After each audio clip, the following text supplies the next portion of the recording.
Greetings and welcome to the Astronomy Picture of the Day podcast. Today's picture is titled CG4, the Globule and the Galaxy. So what do we see here?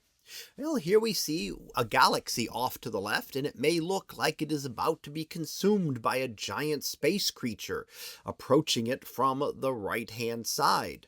And of course, these are actually two very different objects, very far apart in space.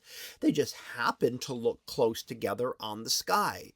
And one thing we have to remember there is that we lose the three-dimensional image when we look out onto the sky. It looks like everything is in a great celestial sphere around Earth, and that everything is at the same distance. We don't really see that perspective here. How do we tell what is closer and what is farther away here? We can see stars, we can see gas, we see our globule, and we see a galaxy. Well, we know that galaxies are farther away, but just by looking at it, you really can't tell that. Now, the galaxy itself is more than 100 million light years away, which is a much greater distance than the mere 1,300 light years for the cometary globule. Now, the cometary globule here to the right-hand side, so named because it may resemble a comet with a head here to the left and a tail stretching back off to the right. Of course, it has nothing to do with comets, which would be part of our own solar system, and this is well beyond our solar system, over 1,000 light years away. Now, the globule itself is what is known as a molecular cloud. That is a denser area in space where molecules can form.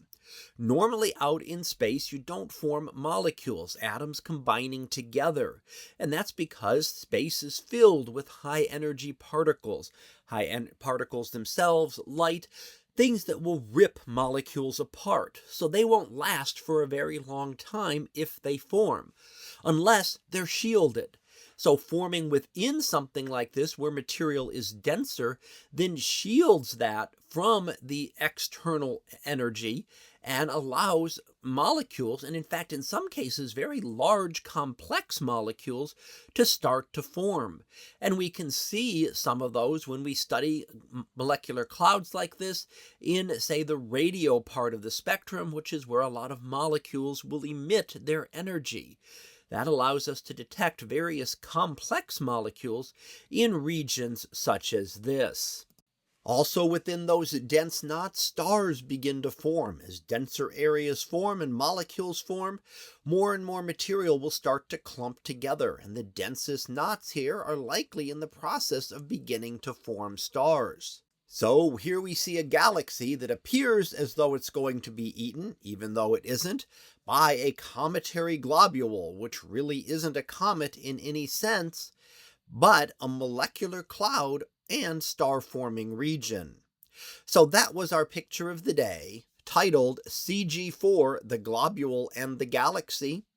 We'll be back again tomorrow for the next picture, previewed to be Uranus.